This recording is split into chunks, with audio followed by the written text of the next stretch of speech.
जगन्नाथ पिला माने समस्त को स्वागत। आज वीडियो रे तुम मानक साहित्य बहिर पाठ 6 मो जीवनर अभूला कथा ए सुंदर चैप्टर रे हम आज वीडियो रे प्रश्न उत्तर गुडी को आलोचना करनेबा।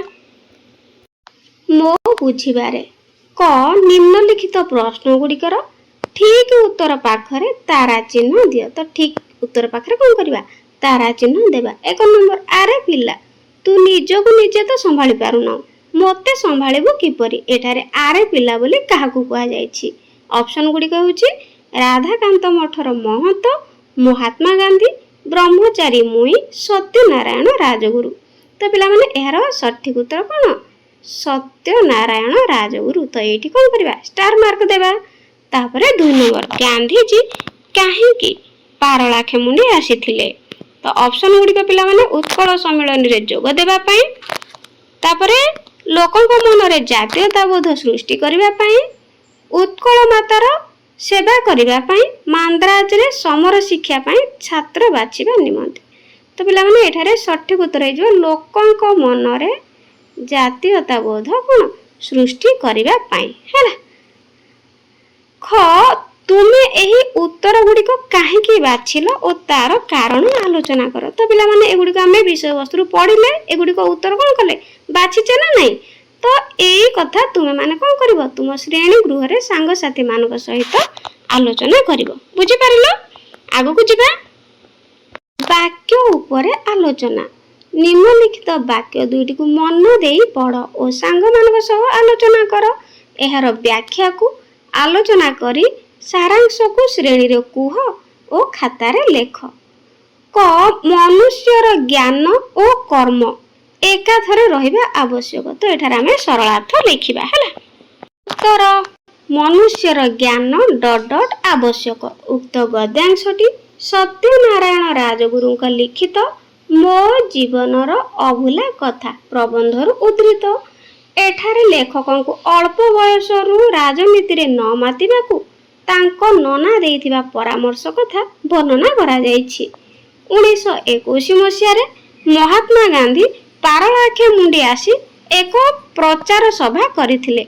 सेही सभा रे से देइथिबा भाषण अंचलवासी को हृदय रे लेखक मध्य सेही भाषण द्वारा गभीर भावे प्रभावित होइथिले। से सभारु फेरी आसी स्कूल रु ना काटी राजनीति रे मातिले। तांको नना एहा सहयोग करि पारिले नाही। से लेखकों को एही पंथारु निवृत्त कराइथिले। से कहिथिले जे मनुष्यर ज्ञान और कर्म एका स्तर रे रहिबा आवश्यक। एते अल्प बयसरु देश सेवा भली काम रे हाथ देबा ठीक नुहे। बयस बढ़िबा सह ज्ञान परिपक्व हेले देश पई कर्म करिबा को शक्ति मिलिबो।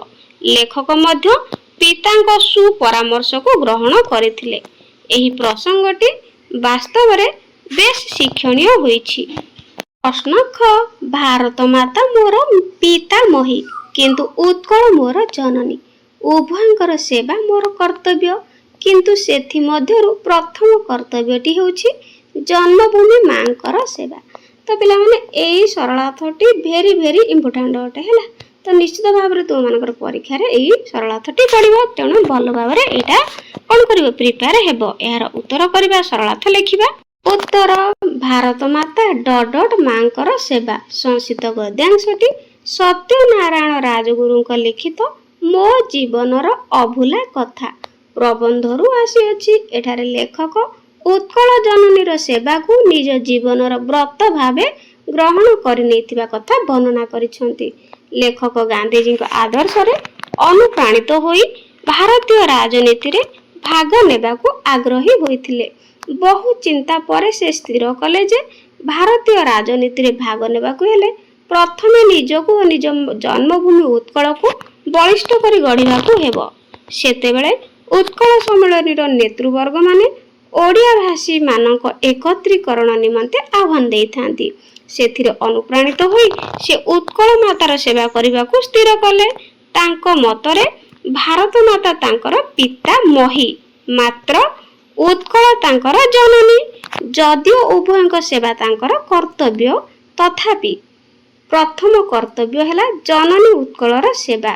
तेणु ସେ ମଧୁବାବୁ ଉତ୍କଳମଣି ଗୋପବନ୍ଧୁଙ୍କ ଭଳି ଜନନୀଙ୍କ ବା ଉତ୍କଳ ଜନନୀଙ୍କ ସେବାରେ କ'ଣ ନିଜକୁ ନିୟୋଜିତ କରିଥିଲେ। ଉକ୍ତ ପ୍ରସଙ୍ଗଟି ବେଶ୍ ଶିକ୍ଷାପ୍ରଦ ହୋଇପାରିଛି। ତ ପିଲାମାନେ ଶେଷରେ ଏଇଭଳି ଗୋଟେ ଗୋଟେ ସେଣ୍ଟେନ୍ସ ତୁମେମାନେ ପ୍ରତି ସରଳାର୍ଥରେ କ'ଣ କରିବ ଆଡ୍ କଲେ ଭଲ ମାର୍କ ଆସିବ ହେଲା।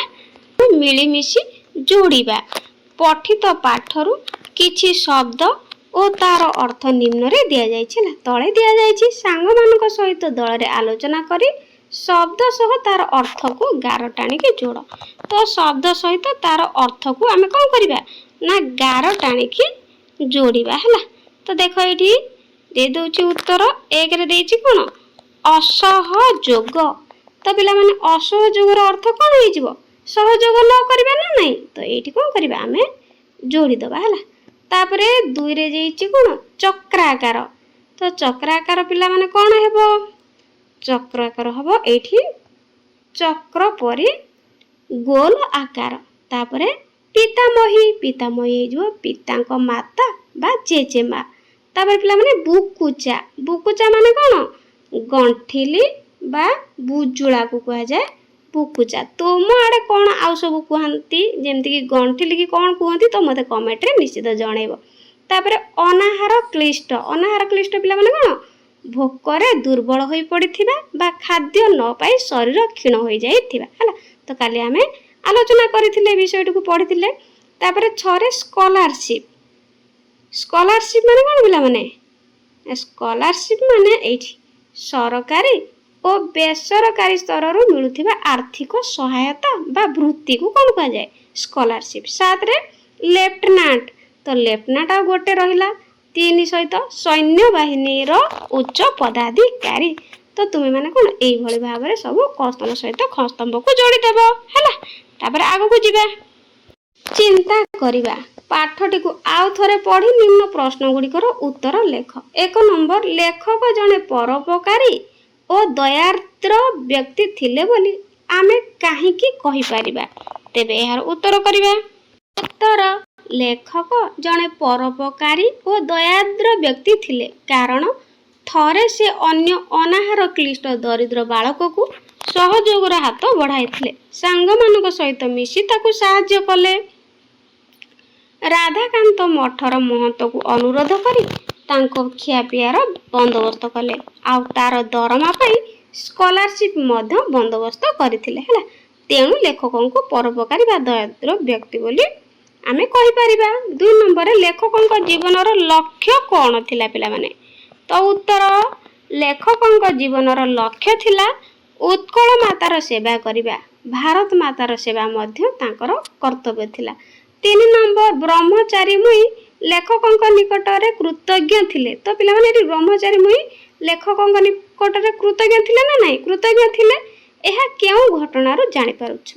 ତ କେଉଁ ଘଟଣାରୁ ଜାଣିପାରୁଛୁ ଆମେ ଉତ୍ତର ଲେଖକ ଖୋର୍ଦ୍ଧା ଷ୍ଟେସନରେ ମାନ୍ଦ୍ରାଜ ମେଲକୁ ଅପେକ୍ଷା କରି ରହିଥିଲେ। ସେହି ସମୟରେ ବ୍ରହ୍ମଚାରୀ ମୁଇଁ ଆସି ଲେଖକଙ୍କୁ ନମସ୍କାର କଲା। ତାଙ୍କର ଦୟାରୁ ସେ ଲେଫ୍ଟନାଣ୍ଟ ପଦବୀରେ ନିଯୁକ୍ତି ହୋଇପାରିଛି ବୋଲି କହିଲା। ଏହି ଘଟଣାରୁ ଜଣାପଡ଼ୁଛି ସେ ବ୍ରହ୍ମଚାରୀ ମୁଇଁ ଲେଖକଙ୍କ ନିକଟରେ କୃତଜ୍ଞ ଥିଲେ। ନେକ୍ସଟ ପିଲାମାନେ 4 ନମ୍ବର ହେଲା। 4 ନମ୍ବର ବ୍ରହ୍ମଚାରୀ ମୁଇଁ ଜଣେ ଗରିବ ବାଳକ ଥିଲେ ତଥାପି ସେ ପାଠ ପଢ଼ି ସୈନ୍ୟବାହିନୀର ଉଚ୍ଚ ପଦାଧିକାରୀ ହୋଇପାରିଥିଲେ ନା ନାହିଁ। ତେଣୁ କରେ ପ୍ରଶ୍ନ ଦେଇଛି ସେ ସ୍କୁଲରେ ପାଠ ପଢ଼ିବା ପାଇଁ କିପରି ସୁଯୋଗ ପାଇଥିବେ। ଉତ୍ତର ଲେଖକ ଓ ତାଙ୍କର ସାଙ୍ଗ ମିଳିମିଶି ତାର ପାଠ ପଢ଼ିବା ପାଇଁ ସହଯୋଗ କରିଥିଲେ। ଲେଖ ପିଲାମାନେ କରିଥିଲେ। ଲେଖକ ନିଜର ନନାଙ୍କୁ କହି ତା ପାଇଁ ଅବୈତନିକ ସ୍ଥାନ ଯୋଗାଡ଼ କରିଥିଲେ। ତେଣୁ ସେ ପଢ଼ିବା ପାଇଁ ସୁଯୋଗ ପାଇଥିବ ହେଲା। କିଏ ପିଲାମାନେ ନା ବ୍ରହ୍ମଚାରୀ ମୁଇଁ ଘରେ ତାଙ୍କର ଖାଦ୍ୟପେୟର ଆବଶ୍ୟକତା କିପରି ମେଣ୍ଟି ପାରିଥିବ। ଉତ୍ତର ଲେଖକ ନିଜେ ରାଧାକାନ୍ତ ମଠର ମହନ୍ତକୁ ଅନୁରୋଧ କରି ତାର ଖିଆପିଆର ବନ୍ଦୋବସ୍ତ କରିଥିଲେ। ତାଙ୍କ ସାଙ୍ଗମାନେ ତା ପାଇଁ ଜାମା ଲୁଗା ଦେଇଥିଲେ। ତେଣୁ ତାର ଏଇ ଆବଶ୍ୟକ ମେଣ୍ଟି ପାରିଥିବ। ଦେଇଛି ପିଲାମାନେ ଆତ୍ମକଥା ଲିଖନ ହେଲା। ଉକ୍ତ ପାଠଟି ସତ୍ୟନାରାୟଣ ରାଜଗୁରୁଙ୍କ ଆତ୍ମଜୀବନର ଏକ ଅଂଶ ଅଟେ। ଆତ୍ମଜୀବନୀର ଅର୍ଥ ନିଜ କଥା। ତ ପିଲାମାନେ ଆତ୍ମଜୀବନୀର ଅର୍ଥ କ'ଣ ନିଜର କଥା ହେଲା ନିଜର କଥା। ତ ଲେଖକ ଏଠି ଆତ୍ମଜୀବନୀ କଥା କହିଥିଲେ। ଦୁନିଆରେ ଅନେକ ଲୋକ କେବେ ନିଜ ପାଇଁ ଓ କେବେ ଅନ୍ୟମାନଙ୍କ ପାଇଁ ପଢ଼ିବା ପାଇଁ ଆତ୍ମକଥା ଲେଖିଥାନ୍ତି ହେଲା। तो लिखिथांती करे प्रश्न देछि उक्त पाठ को पुणी थरे पढ़ और दलगत भाव में आलोचना करी पाठरे थिबा एभली वाक्य गुड़िकर तालिका कर जेउथुरु लेखक निज विषय किछि कहउथिबा कथा जणा पड़िबो हैला। तो यार उत्तर करिबा। उत्तर आमे केते जण छात्र चक्राकार रे घेर करी हाथ को हाथ छंदी मझिरे महात्मा को रखी सेही जनगहली भीतर देई मंच ऊपर को नेबा को चेष्टा कलु। तो ए कथा पिला माने के कहिसंती सत्यनारायण राजगुरु कहिसंती हैला। तापर दुई रे सेथिरे अनुप्राणित होई मु स्थिर कली जे मो जीवनर प्रथम लक्ष्य उत्कल मातार सेवा। नेक्स्ट एकथा शुणी मु आमर संगी मानकु चाहि कहिली आसो आमे समस्ते मिसी पिलाटी को चांदा करी पढ़ाइबा। तापरे मु तार खिया पियार बंदोबस्त करदेली राधानाथ मठर महंत को अनुरोध करी। नेक्स्ट मु आश्चर्य हेली सते जेपरी गोटे नगण्य भिकारी आज देश मातृकार सेवारे उच्चतम स्थान अधिकार करिछि। 6 पिला माने एही लेखा को श्रेणी रे पढ़िबे और सांग मानक सह आलोचना करिवे।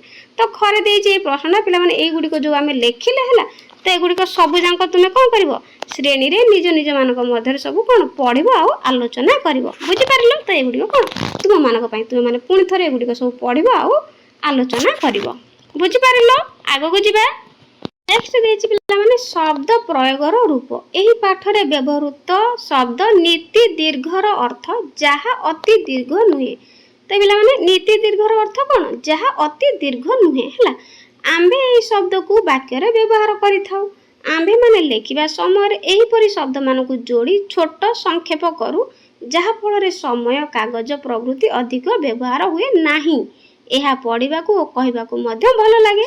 एहा को संक्षिप्तीकरण कुआ जाय। तो ए जो संक्षेप बा कोन छोट करू हैला शब्द मानकु जोड़ी छोट करू बा संक्षेप करू ताकू कोन कुआ जाय ना संक्षिप्तीकरण कुआ जाय। जहा द्वारा संक्षिप्तीकरण करबा द्वारा पढ़िबा को और कहबा को भल लागे।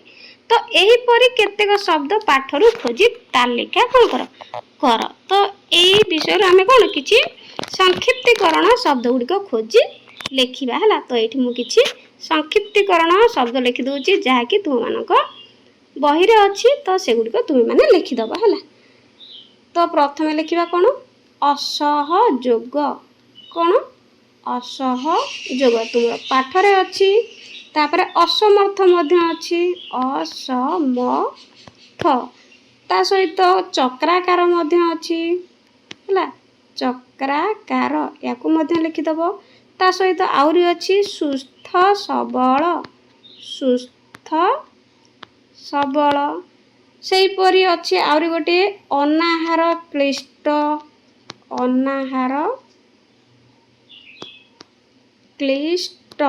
हैला। तो आउरी मध्य एई भली अछि आउरी पिला माने लिखिदेब। आउरी अछि अवैतनिक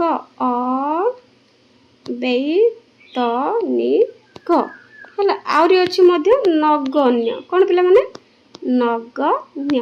तो पिला माने मो वीडियोटी सब पसंद आछि कि नै कमेंट रे निश्चित जणैबो हैला। चैनल नुआ थिले चैनल को सब्सक्राइब करिवो। आउरी मध्य तुम माने मो वीडियो को केउ जिल्ला रो सब देखुछ मते कमेंट रे जणैबो। तो मु केंद्रापड़ा डिस्ट्रिक्ट रो पिला माने कोन करूछि तुम मानक पई वीडियो बनाउछि हैला केंद्रापड़ा हैला। तो तुम माने केउ डिस्ट्रिक्ट सब मो वीडियो देखुछ मते कमेंट रे निश्चित जणैबो। आज पई रहउछि थैंक यू।